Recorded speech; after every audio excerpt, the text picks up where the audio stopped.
Keluarganya sangat khawatir dengan keputusannya untuk masuk Islam. Ibunya yang paling takut kehilangan anaknya. Ia berharap dengan menikahkannya, DN akan melupakan minatnya pada Islam dan fokus pada kehidupan rumah tangganya. Namun, ia salah besar. DN semakin mantap dengan pilihannya dan tidak pernah menyesal.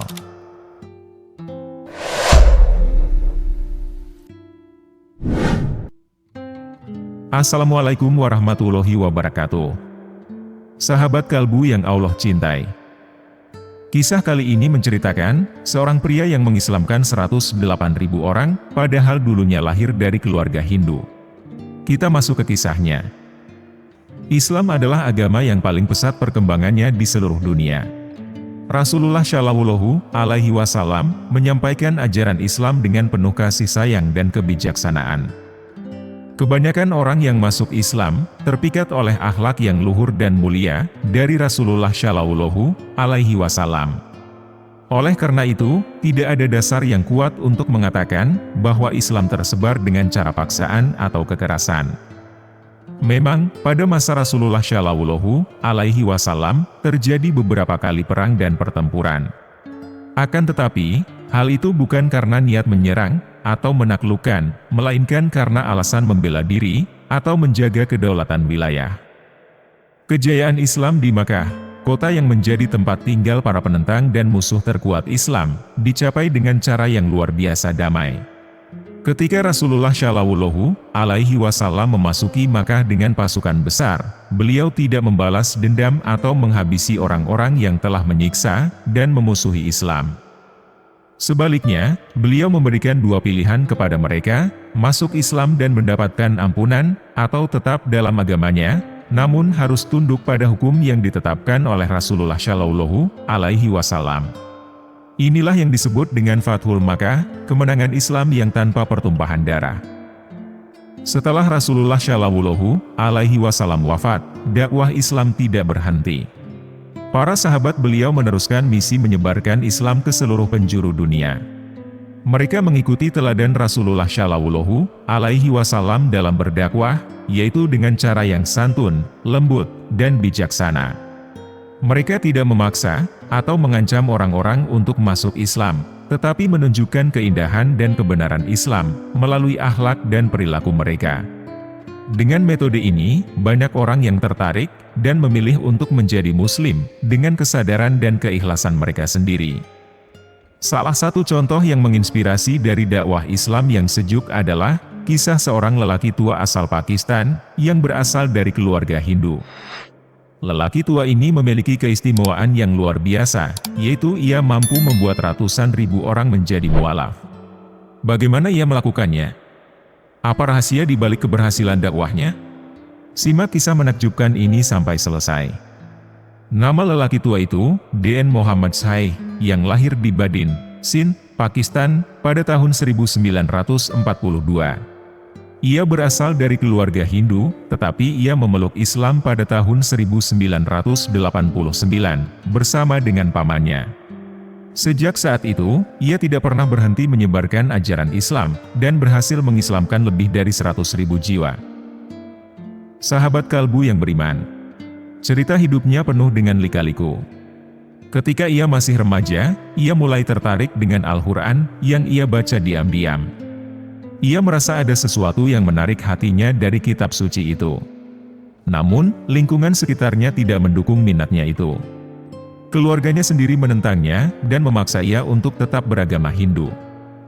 DN mengungkapkan, Islam selalu ada di hati saya membaca Al-Quran dan terpesona oleh keindahan dan kebenarannya. Saya menyadari bahwa 360 dewa atau berhala yang saya sembah selama ini tidak ada artinya bagi saya. Keluarganya sangat khawatir dengan keputusannya untuk masuk Islam. Ibunya yang paling takut kehilangan anaknya. Ia berharap dengan menikahkannya, DN akan melupakan minatnya pada Islam dan fokus pada kehidupan rumah tangganya. Namun, ia salah besar. DN semakin mantap dengan pilihannya dan tidak pernah menyesal. DN menikah dengan seorang gadis Hindu, tetapi ia tidak bisa menghapus cintanya terhadap Islam. Ia merasa ada sesuatu yang hilang dalam hidupnya. Ia ingin mengikuti jalan yang benar dan menyenangkan Allah.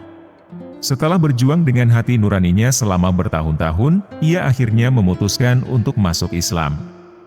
Keputusan itu tidak mudah bagi DN. Ia harus menghadapi kemarahan dan kekecewaan dari keluarganya, yang merasa ia telah mengkhianati agama dan budaya mereka. Hanya seorang pamannya yang mendukungnya, dan mengikuti jejaknya untuk bersyahadat pada tahun 1989. DN tidak puas hanya dengan menjadi seorang muslim. Ia ingin menjadi seorang muslim yang baik dan berilmu. Ia ingin menyebarkan pesan Islam kepada orang-orang yang belum mengetahuinya. Untuk itu, ia harus memperdalam agama yang baru dipeluknya. Ia akhirnya berhasil menemukan seorang guru yang bijaksana dan alim, bernama Muhammad Jangsi, yang mengajarinya Al-Quran dan hadits Nabi. Dengan bimbingan guru tersebut, DN semakin mengenal dan mencintai Islam. DN tidak menyia-nyiakan waktu setelah ia masuk Islam. Ia mulai menyampaikan ajaran Islam dari rumahnya, lalu ke keluarganya, dan teman-temannya. Ia juga mengunjungi berbagai tempat, dan berbicara dengan orang-orang yang berbeda agama. Dengan kekuatan persuasifnya yang luar biasa, ia berhasil membimbing 108.000 orang untuk memeluk Islam. DN tidak hanya berdakwah dengan kata-kata, tetapi juga dengan perbuatan. Ia menunjukkan konsistensi dan keteladanan dalam menjalankan ibadah dan akhlak Islam. Banyak muslim yang terkesan dan terinspirasi oleh cara dakwah DN. Bahkan, beberapa muslim kaya yang merasa terpanggil untuk mendukung dakwah DN dengan memberikan sumbangan dan fasilitas. Meskipun mereka menawarkan uang kepadanya sebagai bantuan, ia menolaknya dengan sopan. Ia tidak ingin menerima sedekah, melainkan meminta mereka untuk membuka peluang kerja untuk para pengikut baru Islam. Ia mengungkapkan, cita-cita saya yang mulia adalah melihat seluruh manusia beriman kepada Allah.